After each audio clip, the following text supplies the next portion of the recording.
상식이라는 말이 있습니다. 영어로 common sense라고 하는데 어떤 대상에 대한 지각 판단을 말합니다.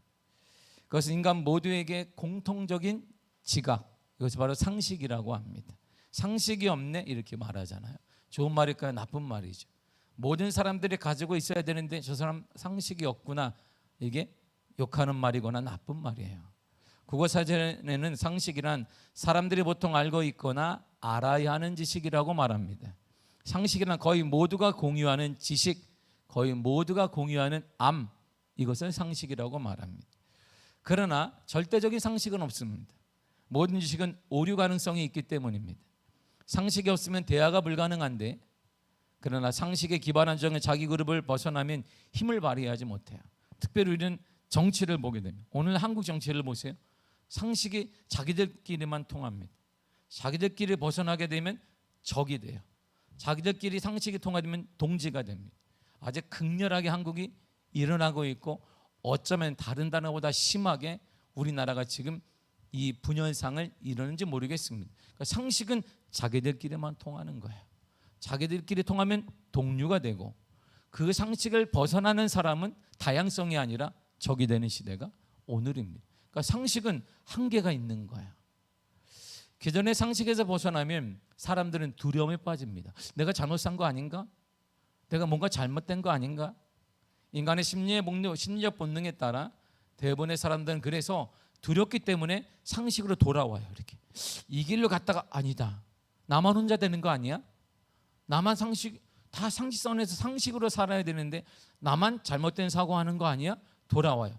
다양성이 인정하지 않으니까 오늘날 한국에는 노벨상 수상자가 없는 거예요. 왜? 벗어났네. 제가 생각이 벗어났네, 사고가 벗어났네. 그러니까 이게 뭔가 다른 사고를 하고 싶은데 이 사회가 꽉 너네 상식을 벗어났다. 그러니까 천재가 나오지 않는 거예요. 천재가 나와도 그냥 평범하게 살게 되는 것입니다. 그래서 과학자, 이 세계적인 리더들 나오기가 힘든 것이 우리 한국의 문화일지도 모르겠습니다. 내가 머물고 있는 상식에서 벗어난 사람들에 대해서 우리는 적대감을 갖습니다. 자신의 두려움 때문에. 저 사람 봐. 저 사람 동료의식인데 떨어져 나가네. 내가 다수니까 적으로 만들어 버리는 것이. 이처럼 인간의 두려움이 적을 만들고 동지를 찾게 만듭니다. 이 모든 과정에서 내가 알고 있는, 내가 경험하고 있고 내가 머물고 있는 상식이란 세계의 힘이 우리는 다 작용하고 있어요. 우리 다 작용합니다. 그 상식을 벗어나게 되면 어머 저 사람 봐. 여태까지는 우리는 상식적으로 잘 지냈는데 잘못된 사고를 가졌네. 누가 끼게 되면 저 사람 때문에 우리가 깨진 거야. 그래서 그가 교회 안에서도 적이 되는 일이 일어나게 되는 거예요. 그래서 신앙, 믿음을 갖는 것이 쉽지 않습니다. 왜냐하면 이 신앙세계 자체가 출발점이 바로 상식이 깨지 않고는 안 되기 때문이에요. 그래서 예수를 믿으세요? 말을 하기 쉬운데 말하기도 쉽지 않아요, 오늘날에는. 근데 흔들림이 없는 것은 상식이 깨져야 되는데 깨지지 않기 때문이에요. 대부분의 사람들이 종교적이지 않습니다. 오늘날 한국은 대부분의 영적이지 않습니다. 이러한 시대 가운데 신앙적으로, 영적으로 상식을 얘기하게 되면 그들이 터부시하고 거부감을 발휘하기 때문입니다. 신앙의 출발점을 보세요. 창세기 1장 1절 이렇게 말하고 있습니다. 시작. 태초에 하나님이 전지를 창조하시니라. 아멘. 오늘날 세상은 하나님이 아니에요. 오늘날 세상은 하나님의 천지를 창조한 게 아닙니다. 진화된 거예요. 이렇게 원숭이로부터 진화되고 작은 물질로부터 진화되고 핵물질이 진화되고 터지고 진화되면서 사람이 된 것입니다. 이런 시대가 다 다반사예요. 이것이 주세력입니다. 거기다 대고 하나님의 천지 창조하셨습니다. 그 얘기하면 저 사람 바보 아니야?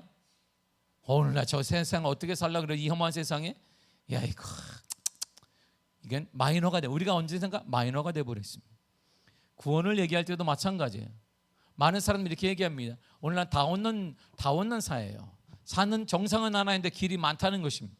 정상은 하나니까 이쪽 뒷길로 가도 되고 앞길로 가도 되고 버스 타고 가도 되고 자가용 가도 되고 힘 있는 사람은 자전거 타고 가도 되는데, 그런데 기독교는 아니라는 거예요.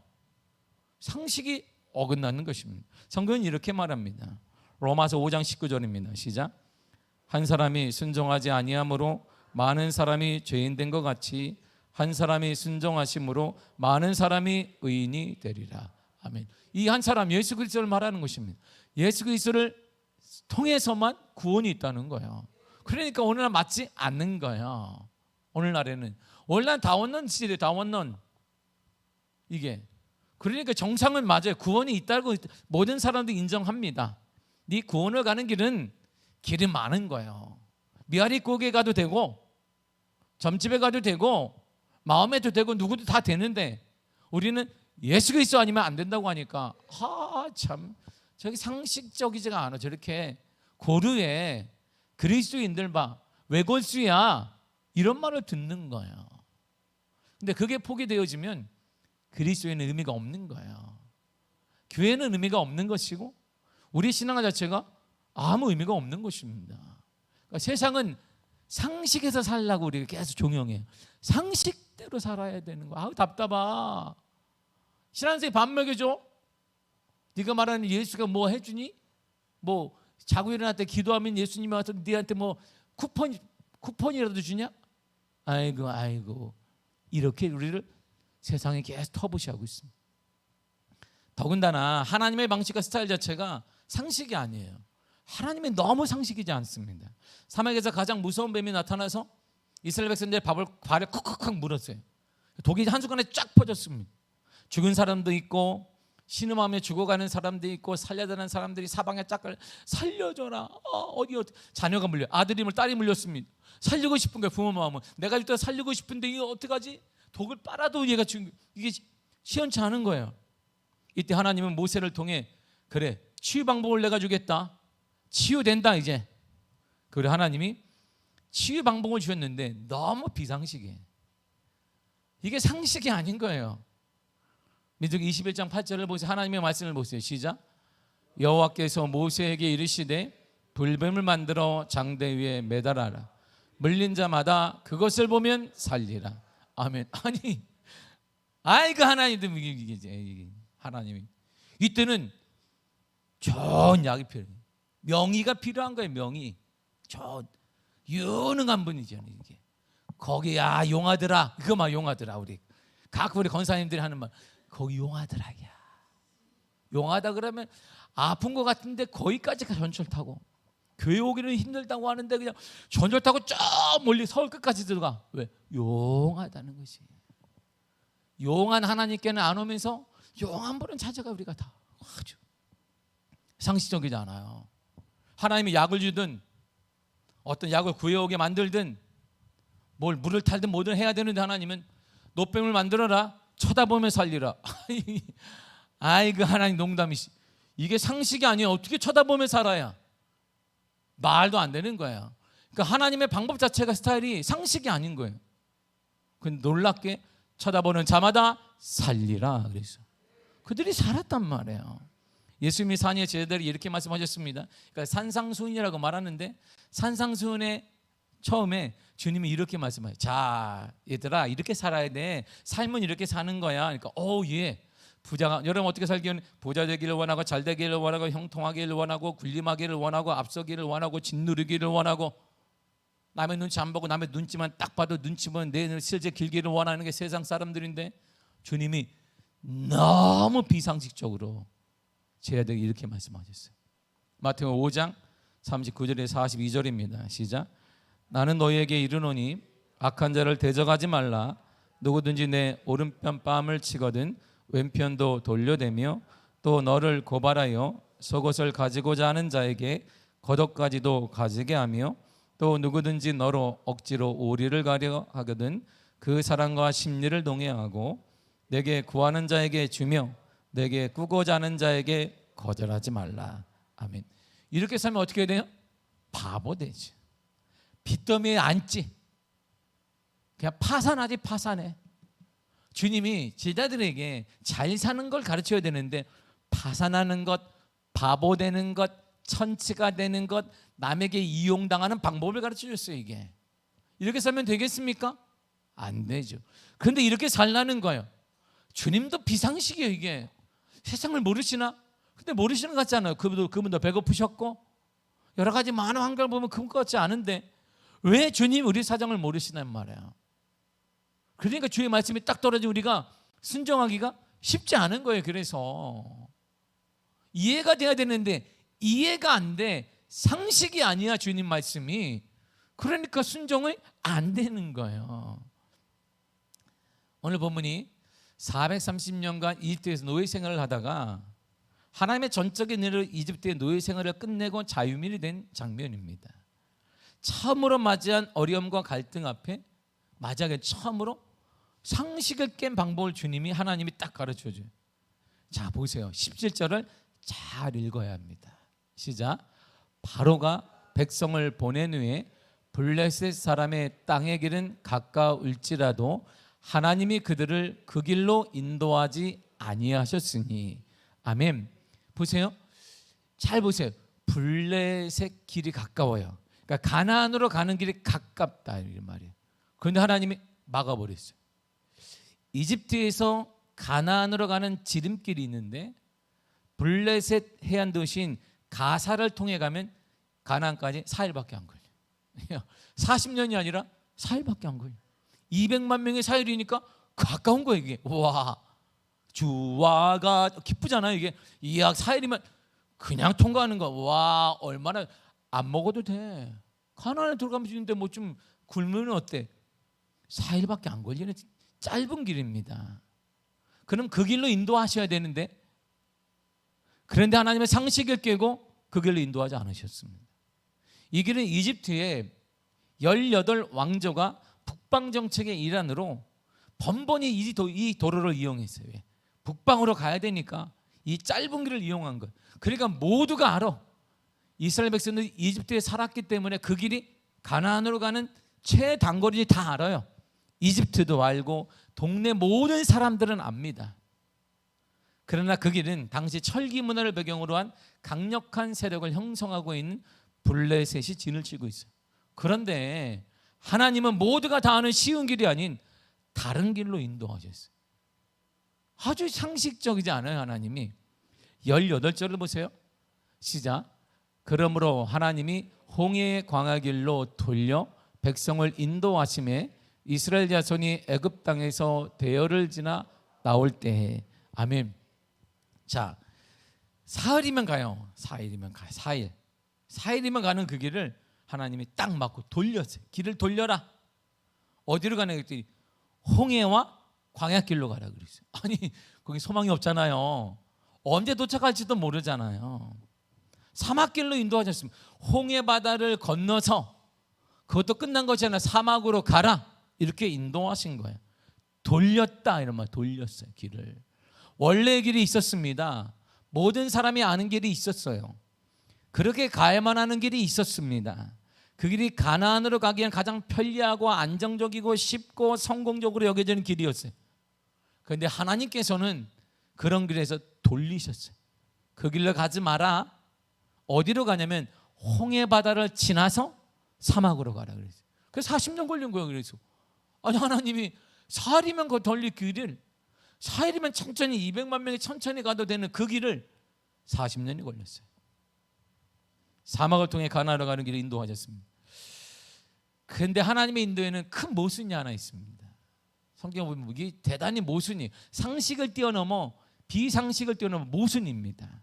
하나님이 지름길인 바벨론의 해안 도시인 가사의 길이 아니라 홍해를 건너 사막으로 인도하신 이유를 성경은 정확히 설명합니다. 그 이유가 17절이에요. 다시 한번 읽겠습니다. 시작.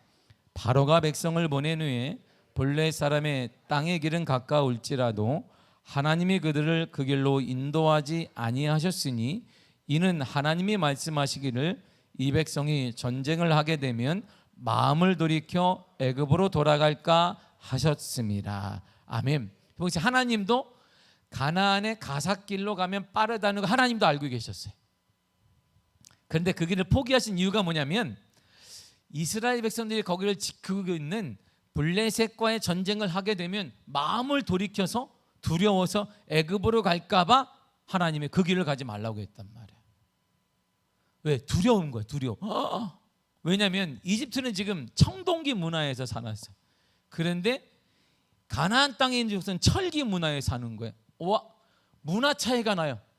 한 문화 차이 나니까 처음 본 거, 어머, 철로 뭘 기껏 이집트에서는 돌덩이를 한 거예요. 이렇게 막 돌로 하고 피라미드 돌로 쌓고 막 이랬잖아요.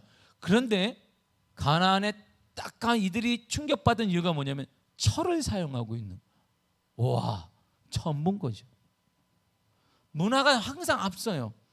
거기에 바벨론이 있으니까 전쟁을 하게 되면 이들이 어머 무서워라 하고 도망갈까 봐, 애굽으로 가자 그럴까 봐 하나님이 막았다는 거야. 충분히 이해가 되죠?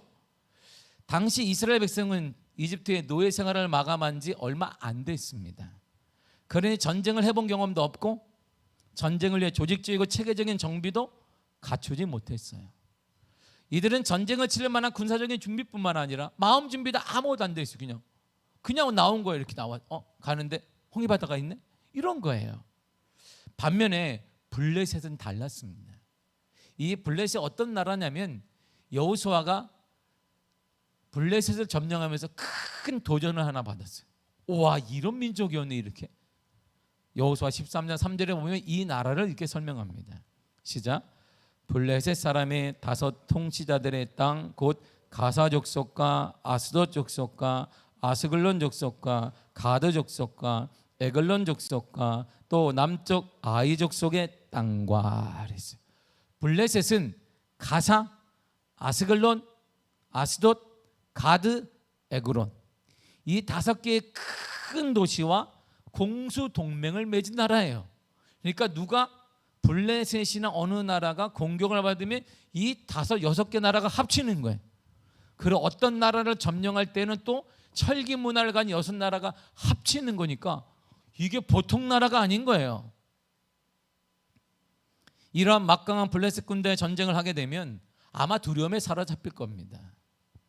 그리고 출애굽한 것을 후회하면서 오히려 애굽으로 다시 돌아가야 되겠다 이런 마음을 먹을 거예요. 하나님이 그것 때문에 돌아갈까 봐 돌렸다 이렇게 말씀하셨어요.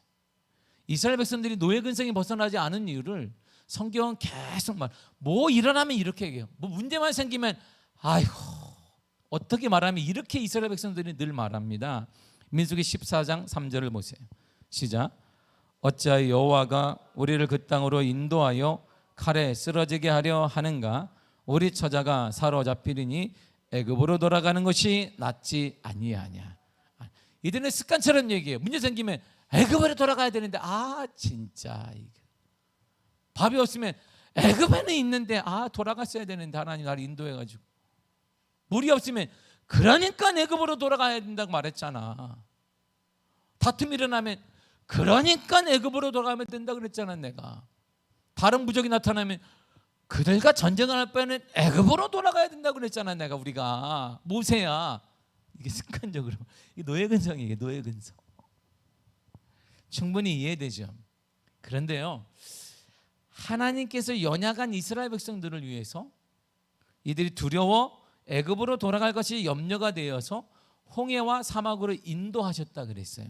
그렇다면 홍해와 사막이 바벨론보다 쉽냐는 거예요. 이게 쉬울까요? 제가 성경을 읽으면서 이거는 비상식이 아니라 절대적인 모순인 거예요. 자, 홍해 앞에 딱 섰어요. 이렇게 하나님이 블레셋의 가사로 이들을 인도하지 않은 것은 왜일까요? 두려워서 애굽으로 돌아갈까 봐, 말할까 봐 그랬거든요. 그래서 이들이 다른 길 선택에 홍해 앞에 딱 섰어요. 홍해로 방향을 틀자마자 그대로 바로의 군사가 따라왔습니다. 바로의 군사를 보자마자 이스라엘은 턱하니 처음 마리가 툭 던진 말이 있어요. 저렇게 14장 11절입니다. 시작. 그들이 또 모세에게 이르되 애굽에 매장지가 없어서 당신이 우리를 이끌어내어 이 광야에서 죽게 하느냐? 어찌 당신이 우리를 애굽에서 이끌어내어 우리에게 이같이 하느냐? 아니 애굽으로 돌아갈까 두려워서 홍해로 인도했는데 이들이 하는 말이면 애굽이 낫지. 여기서 우리 죽게 하려고 했네. 애굽에 우리를 놔두지 그랬어. 똑같은 말을 하는 거예요. 애굽에서 죽는 게 낫지. 왜 우리를 인도해서 이렇게 고생시켜 죽게 만드냐? 거기는 먹을 것도 있고 메론도 있고 모두 있고 먹다가 죽으면 되는데 하나님께서 걱정하셨던 것이 홍해바다 앞에서 터진 거예요. 분명히 하나님께서는 가나안 입성을 위해 바벨론의 가사를 통하면 4일 만에 갈 수 있는 가나안 땅이었지만 이들이 마음을 돌이켜 애굽으로 돌아갈까 염려하셔서 홍해바다로 이끄셨어요. 그런데 홍해바다 앞에 서자마자 하나님께 염려하시고 터지고 말았습니다. 계속하여 이들은 모세를 향해 이렇게 말합니다. 12절입니다. 시작. 우리가 애굽에서 당신에게 이른 말이 이것이 아니냐. 이르기를 우리를 내버려 두라. 우리가 애굽 사람을 섬길 것이라 하지 아니하더냐. 애굽 사람을 섬기는 것이 광야에서 죽는 것보다 낫겠노라. 아멘. 왜 우리 데려왔냐 이런 말이에요. 광야에서 산다고 그랬잖아. 우리가 애굽에서 산다고 했잖아. 노예면 어때? 살면 되는 거지. 뭐 자유가 없으면 어때? 먹고 살면 되는 건데 이 지금 나와가지고 우리가 다 죽게 생겼다. 아니 하나님이 그것 때문에 홍해바다로 옮겼는데 똑같은 말을 하고 있는 거예요. 애굽에서 삶이 더 낫다는 거예요. 하나님이 약속하신 것이 가나안 땅이든 무슨 땅에도 관심 없다는 것입니다. 지금 당장 여기서의 고통에서 헤어나오는 것이 최고의 축복이라는 거예요. 그러니 여기 말고 애굽으로 돌아가자는 것입니다. 자, 생각해 보세요. 바벨론의 전투가 힘들어요? 홍해바다를 건너는 것이 더 어려워요? 자, 대답을 해보세요. 바벨론과의 전투가 힘들까요? 홍해바다를 건너는 게 더 힘들까요? 눈치를 보니까 아는데 대답을 안 합니다. 저는. 대답하면 믿음 없는 것 같고 내 생각을 얘기하면 성경적이 아닌 것 같고 근데 언뜻 보니까 자, 바벨론의 전투를 보세요. 전쟁은 해본 적이 없지만 바벨론 전투는 뭐라도 해보는 거고 돌을 던지든 뭐 이렇게 뭐 하나 또 던지면 곡괭이를 갖든 뭐 하면 돼요. 분명 이집트에서 나올 때 좋은 것들을 다 가지고 나왔거든요. 거기에는 전쟁 도구가 분명히 있을 거예요. 그리고 간접적으로 전쟁에 참여하기도 했습니다. 노예지만. 그런데요, 중동지방의 특성이 하나 있어요. 우리가 영화를 보게 되면 주인들이 돈을 버는 방법 중에 하나가 뭐냐면 노예 중에 등치가 좋거나 기술이 좋은 친구가 있으면 이들 잘 먹여서 키워요. 그 노예끼리 싸움을 붙여요. 돈을 겁니다. 그리고 이 노예를 통해 돈을 버는 것이죠. 이게 일반적인 그 당시 문화예요. 그러니까 이스라엘 백성들 안에서도 전쟁에 참여한 죽음의 전쟁에 참여한 사람들이 많았다 이런 말이에요. 그리고 위기 앞에 닥치면 뭐 죽기 아니면 까무러치기라 해보는 거지 뭐 이게 뭐 와이프가 죽어가는데 뭐 애들이 죽어가는데 얘라 모르겠다. 눈 감고라도 막 이게 칼을 하든 우리는 한단 말이에요. 반면에 홍해바다 앞에서는 그들이 할 수 있는 것은 아무것도 없습니다.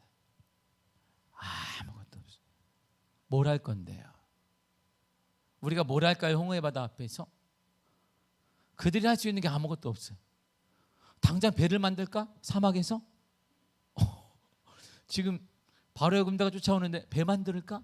200만 명의 건널 배를 어떻게 만들까? 아무것도 할 수 있는 게 헤엄을 칠까? 헤엄을 쳐본 적이 있어야지. 홍해바다를 어떻게 헤엄쳐 갈까요? 중동 지방의 사막지대에서 무슨 헤엄을 칠 줄 알겠어요? 헤엄도 못 치죠. 객관적인 정확한 통계나 수치로 평가하거나 점수를 매길 수는 없지만 인간이 아무것도 할 수 없는 홍해바다가 어렵고 불가능한 거예요. 바벨론 전투보다 어렵습니다. 아예 불가능합니다. 근데 하나님께서는 그 길로 인도하셨어요. 신기하죠? 바벨론으로 인도하셨어요. 전쟁 때마다 모세의 전쟁을 보세요. 모세가 손을 들면 이기고 아론과 우리 손 들면 이기고 손이 내려가면 졌어요. 이렇게 해서 전쟁을 통해 이길 수 있단 말이에요. 그런데 하나님은 그 길이 아니라 이들이 염려가 되니까 홍해바다를 가라고 했는데 할 수 있는 게 아무것도 없어요. 이렇듯 상식이 깨지는 곳에서 하나님의 뜻을 따르기가 쉽지가 않은 거예요. 상식이 깨지는 곳에서 하나님의 뜻을 따르고 주의 말씀에 순종하는 것은 절대 쉬운 것이 아닙니다. 우리가 순종하고 싶지만 순종에 좀처럼 되지 않는 것은 하나님 말씀 우리의 상식이 너무 많아 벗어나 버렸기 때문에. 조금이라도 상식이 있는 사람이라면 저는 이렇게 물었을 거예요. 애굽으로 돌아가자 이렇게 말하지 않아요. 하나님 왜 지름길인 바벨론을 놔두고 홍해바다로 인도하십니까? 방법이 있으십니까? 이렇게 물어봤을 거예요. 제가 볼 때는 홍해바다가 더 어려운데 왜 하나님은 이 길로 인도하셨습니까? 이렇게 물어봤을 거야. 뱀에 불려 죽었는데 노뱀을 쳐다보면 산다? 이것도 이해가 되지 않아요. 주라 그리하면 너희에게 줄 것이 곧 후이 되어 흔들어 차고 넘치도록 너희에게 안겨주리라. 이 시대의 상식에 맞지 않습니다. 쥐고 챙기고 몰래 숨겨둬도 풍성해지지 않아요, 이 시대에는. 그런데 무조건 주라고 하시는 거예요.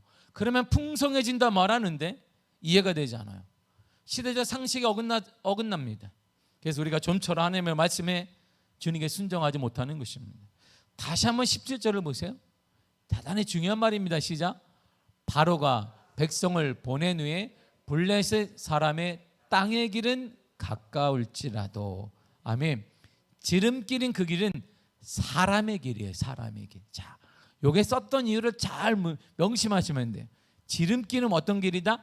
사람의 길이다. 하나님의 길이 아니다 이런 말이에요. 근데 사람의 길을 하나님이 막으셨어요.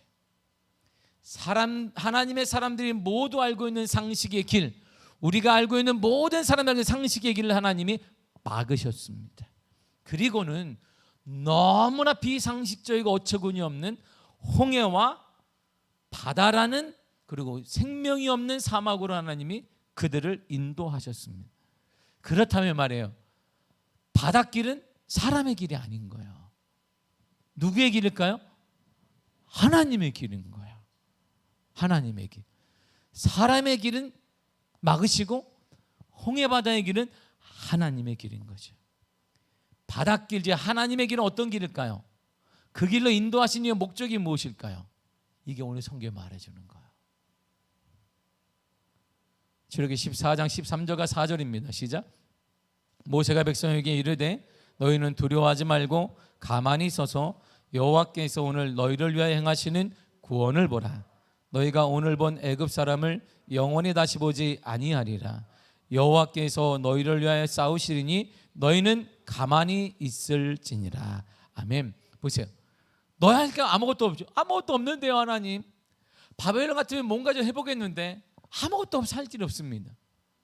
그런데 여호와께서 싸우는 길이야. 그 길은 하나님의 길이에요. 하나님의 길. 하나님의 길은 여호와께서 싸우시는 거예요. 내가 할 수 있는 것이 아무것도 없습니다. 그러므로 하나님께서 하셔야 합니다. 하나님께서 싸우셔야 하는 길입니다. 그것은 믿음으로 믿는 거야. 믿어야 되는 길입니다. 하나님의 길은 믿음의 길인 거야. 근데 믿음은 내 것이 아닌 거예요. 그게 문제예요. 나는 믿습니다. 나는 믿겠습니다. 믿는다. 믿어지지 않아요. 믿음은 하나님의 선물인 거예요. 하나님이 믿게 하시는 선물입니다. 에베소 2장 8절에 이렇게 말하기 때문이에요. 시작. 너희는 그 은혜에 의하여 믿음으로 말미암아 구원을 받았으니 이것은 너희에게서 난 것이 아니요 하나님의 선물이라. 아멘. 구원은 믿음으로 나는데, 구원 건짐받는 거잖아요. 영혼이 건짐받고 출애굽에서 위기 가운데 건짐받는 것은 믿음으로 되는데, 믿음은 우리 것이 아니라 누구의 것이다? 하나님의 선물이다 이런 말.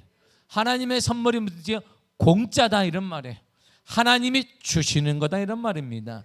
영원 구원은 믿음으로, 여러분의 그 문제로부터의 구원은 믿음으로 된다 이런 말입니다. 그래서 성경은 우리 삶이 요동하는 환경 속에서 견고해지고 안정적이 되는 방법을 이렇게 설명하고 있습니다. 로마서 4장 20절입니다. 시작. 믿음이 없어 하나님의 약속을 의심하지 않고 믿음으로 견고하여져서 하나님께 영광을 돌리며. 아멘. 견고해지는 건 어떻게? 믿음으로 견고해지는, 여러분의 가정이 믿음으로 견고해지는 것이고 우리 사업체가 믿음으로 견고해지는 것이고 그 문제가 믿음으로 견고해지는 것이다 이런 말이야. 우리가 여러분의 그 문제로부터 가나안 정복이라는 비전에서 승리하는 비결을 성경은 엄히 단호하게 이렇게 말합니다. 요한에서 5장 4절입니다. 시작. 무릇 하나님께로부터 난 자마다 세상을 이기느니라. 세상을 이기는 승리는 이것이니 우리의 믿음이니라. 아멘. 세상은 무엇을 이기는 거예요? 믿음으로 이기는 거예요. 홍해바다는 무엇으로 건너는 거예요? 믿음으로 건너는 거예요. 승리는 어떻게 이기는 거예요? 믿음으로 이기는 거예요. 무엇으로? 믿음으로. 지금도 뭘로 이긴다? 믿음으로 이기는 거예요. 믿음의 사람은 지금도 믿음으로 이기고, 믿음으로 기적이 나타나며, 믿음으로 여리고 성이 무너지며, 믿음으로 길이 열리며, 믿음으로 자녀함도 열리게 됨을 믿습니다. 그러므로 우리가 할 일의 최선이 뭐냐? 홍해바다 앞에 있는 우리가 할 일이 최선은 뭐냐? 위기 앞에 있는 우리가 할 최선이 뭐냐? 이거예요. 역대하 20장 20절입니다. 시작. 너희는 너희 하나님 여호와를 신뢰하라. 그리하면 경고히 서리라. 아멘. 경고히 쓴단 말이 있으니까 경고히 쓰지 못하고 있단 말이에요. 문제가 있다 이런 말이에요. 가정의 문제와 자녀의 문제와 사업의 여러 가지 물질, 경과의 여러 가지 문제가 있단 말입니다. 그럴 때 여호와를 신뢰하면 견고해진다 이런 말이에요. 여러분의 가정이 견고해지기 위해서는 그게 필요한 게 아니라, 누가 필요한 게 아니라 하나님에 대한 신뢰가 필요한 거예요. 자녀들이 어떻게 열리는가? 하나님에 대한 믿음으로 열리게 된단 말입니다. 그것이 주님 말씀하신 대로 내 믿음대로 될지어다 그러는 거예요. 믿음은 액세서리가 아닌 거예요.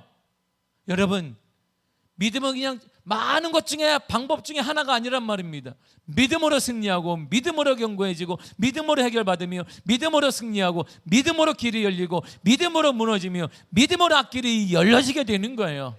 지금도 그럴까요? 예, 지금도 믿음으로 됩니다. 이게 우리가 가진 유일한 무기인 거예요. 시편 20편 7절을 쉬운 성경으로 읽겠습니다. 시작. 병거를 믿는 사람이 있는가 하면 기마를 믿는 사람도 있습니다. 그러나 우리는 여호와와 그의 하나님의 이름을 믿습니다. 아멘. 세상의 힘을 믿습니다. 남들보다 앞서가는 기마를 타는 거 믿습니다. 남들이 걸어갈 때 그는 기마를 타고 있습니다. 나는 하나밖에 없는데 많은 사람의 군대를 가지고 있는 거, 힘이 있습니다. 정치력이 있습니다. 돈도 많이 있습니다. 나보다 많이 배웠습니다. 세상은 그걸 믿습니다. 그러나 우리는 믿음의 사람은 여호와 하나님을 믿습니다. 여호와 하나님을 믿습니다. 우리 교회는 여호와 하나님을 믿습니다. 이 말이에요. 이것이 인생의 승리이고, 인생은요 선택입니다. 인생은 선택의 연속이에요. 지금 우리의 모습은 선택의 결과물이에요. 선택의 결과물이 지금 우리가 지금 사는 거예요. 우리의 상식이 깨어질 때 대부분의 사람은 두려워합니다. 그리고 많은 쪽에 끼려고 그래요. 사람의 쪽에. 왜냐하면 대부분의 사람들이 상식선에, 상식 안에서 살아왔어요. 상식이 깨어지는 걸 상당히 두려워해요. 그러나 상식을 깬 사람들이 역사에는 많습니다. 이들 때문에 과학이 발전하고 의학이 발전하고 생활이 편리해지고 앞으로도 그럴 것입니다. 신앙적으로 영적으로도 마찬가지입니다. 상식이 깨어지면 대부분의 우리 믿음의 사람도 두려워해요. 노뱀을 봐라, 살리라. 죽은 자가 많았을 거예요. 주라. 그러면 너에게 후이되어 흔들어 차고 넘쳐나 안겨주리라. 나 먹고 죽을 것도 없는데 뭘 줘요 하나님. 모아도 지금 시험치하는 판에 안 돼요. 두려운 거예요. 염려가 되는 것입니다. 그래서 우리는 하나님의 말씀을 따르지 못해요. 순종하지 못합니다. 그러나 상식이 깨어지는 곳에서 하나님의 말씀을 선택하면 기적이 일어납니다. 그래서 우리에게는 믿음이 필요한 거예요. 믿음이. 세상 흔들리고 사람들은 변하여도 믿음이 필요한 것이죠. 믿음으로 상식이 깨어지더니 놀라운 기적이 일어나서요. 보세요. 출애굽기 14장 21절과 22절이에요. 시작.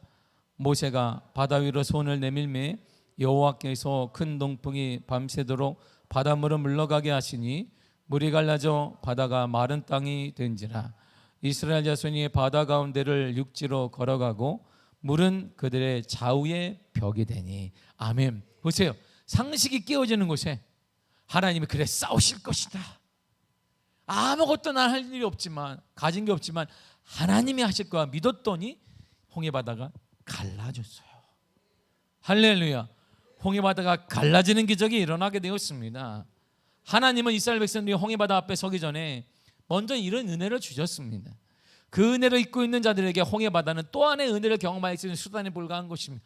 지금도 하나님의 은혜로 살고 있는데 앞으로도 그 홍해바다 하나님의 은혜이고 사막 생활도 하나님의 은혜이며, 그래서 우리 사막 생활 40년 동안을 그들이 생활하는 가운데 느헤미야 고백하기를 옷도 해지지 않았고 신발도 헤어지지 않았습니다. 200만 명이 다 거지같이 입지 않았다, 이런 말입니다. 먹고 사는데 전혀 지장이 없었더라. 성경이 이렇게 말해주고 있습니다. 본문의 21절과 22절이 이렇게 말해요. 시작. 여호와께서 그들 앞에서 가시며 낮에는 구름 기둥으로 그들을 인도하여 밤에는 불 기둥을 그들에게 비치사 낮이나 밤이나 진행하게 하시니 낮에는 구름 기둥 밤에는 불 기둥이 백성 앞에서 떠나지 아니하니라. 아멘. 보세요. 구름 한 점 없는 사막. 성지순례에 가면 알 수 있어요. 구름이 하나도 없어요. 제가 성지순례 갔을 때도 그냥 먹구름 자체가 없어요. 거기는 그냥 아무것도 없어요. 그러니까 나무가 아무것도 없습니다. 그냥 낙타만 몇 마리 떡떡 있습니다. 왜? 먹을 게 없으니까. 낙타가 좀 뭐 먹고 있나 보면 이게 조금 나무가 있는데 그 무슨 나무가 했더니 가시나무. 가시가 주먹만 해요. 그걸 낙타가 조금만 씹어요. 왜 가시를 먹나 했더니 거기서 물이 나오기 때문에. 그나마 그걸로 가시 버티는. 나머지는 아무것도 없어요. 그러니까 거기 땡볕에 가봐요. 낮에 40도 50도 되는데 이렇게 하나님이 구름 기둥을 딱 쳐주신 거예요.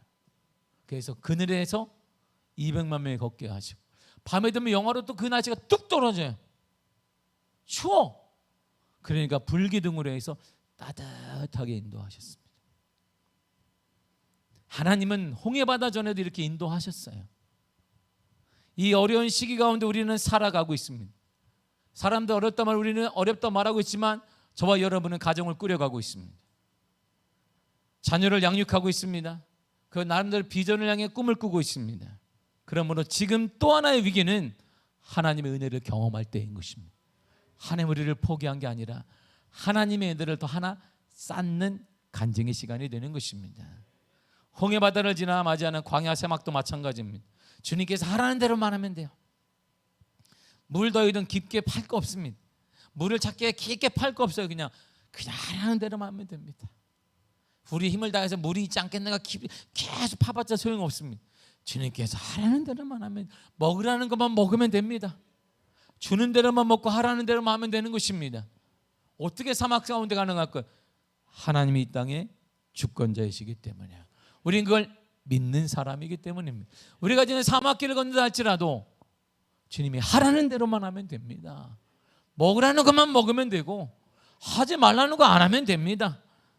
비록 그 방법과 말씀이 우리의 상식을 벗어난다 해도 용기를 갖고 믿음을 가지십시오. 주는 것만 먹고 하라는 대로만 하면 우리에게는 기적이 일어납니다. 하나님께서 이스라엘 백성들에게 그 가나안 땅을 정복하게 하시고 분배하게 하시고 지금도 그 가나안 땅 이스라엘에서 이스라엘 백성들이 살아가고 있어요. 900만 명 이상이 살고 있어요. 디아스포라까지 합치면 1,500만 명밖에 되지 않는데 이들이 노벨상을 싹 가져가고 있습니다. 이들이 세계 경제를 흔들고 있어요. 이렇게 세계 기름 시장을 이들이 막 좌우하고 있습니다. 세계 경제 시장을 막 좌우하고 있어요. 유대인들은 1,500만 명밖에 되지 않아요. 본토에 900만 명밖에 살지 않는 작은 그 나라가 세계를 흔드는 것은 무엇 때문일까요? 우리는 그들이 믿지 않는 예수 그리스도를 믿는 사람들입니다. 그분의 말씀대로 도전해 보시기를 바랍니다. 순종해 보시기를 바랍니다. 기적이 일어날 거예요. 역사가 일어날 것입니다. 변화가 일어날 거예요. 여러분의 앞날에, 여러분들의 자녀에, 여러분들의 가정에 하나님의 은혜가 가득하게 될 것입니다. 도전해 보십시오. 이해하려고 하지 말고 하라는 대로 도전해 보시면 거룩한 하나님의 역사, 평생 남는 하나님의 놀라운 역사를 경험하게 될 줄 믿습니다.